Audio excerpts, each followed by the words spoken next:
как продължи всичко това? Нека да видим. Да видим. Гледайте и вие. И се отчет. Защото... Софийския съм завършила. Къде мога за приятел ставаш някакви студентки? Чуквата.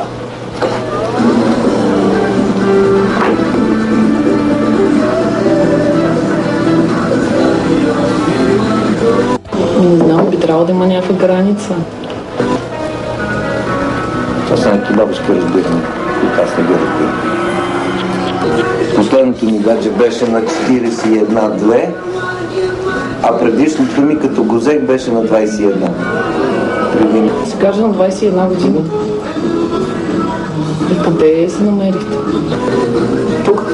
В факултета? Ходил се с студентка. Това е против закон?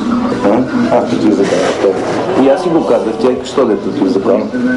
Мен ми хареса. Тя докато студентка тук се нанесе у вас да живее, така?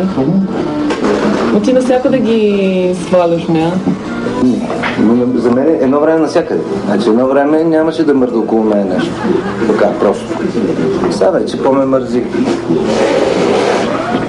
В факултета някой преподавател, така. Кажи коя, една ми покажи веднага, ще я забия.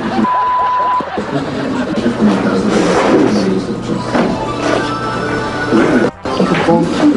Трябва ми да прави свирка, ще ми израска тази работа си. Идват на гости студентки, купони, разпусната работа. Не съм само аз. Че кой друг? Има други преподаватели, които са ходили с студентки.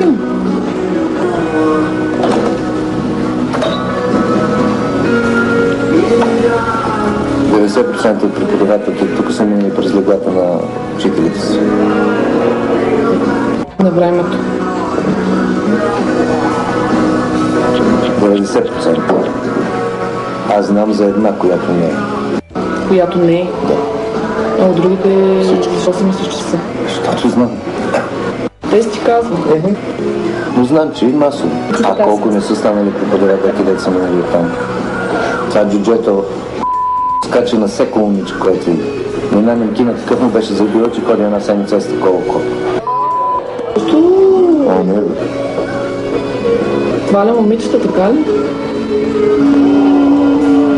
Ама изнудва ли ги или просто ги сваля? Не ми си говори, не съм бил. Аз имам тук, но това не е. Имаш си водка тук. Я да пихме тук и остана водка.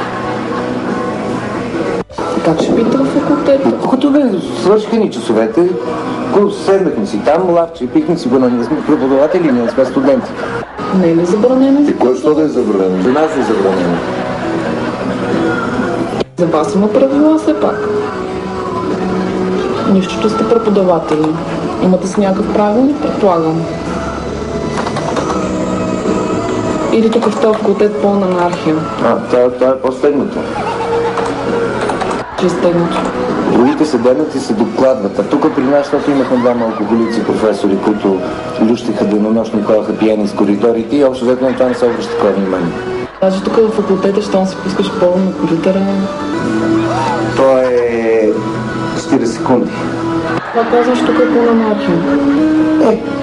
Това. Сега няма да гледате в качеството на даскала. Да, ама си има хора, които трябва да ви контролират. И кой ще ме контролира? Браво! Браво, Даскале! Ти си гордост, както за учителите, така и за журналистиката. Недопустимо е прекалено слабо определение за това, което прави този така наречен учител господин Танев. Истинските определения са сексуален тормоз и злоупотреба със служебното положение, Рачко. Всяко от тях се наказва от закона или поне се надяваме, че се наказва от закона.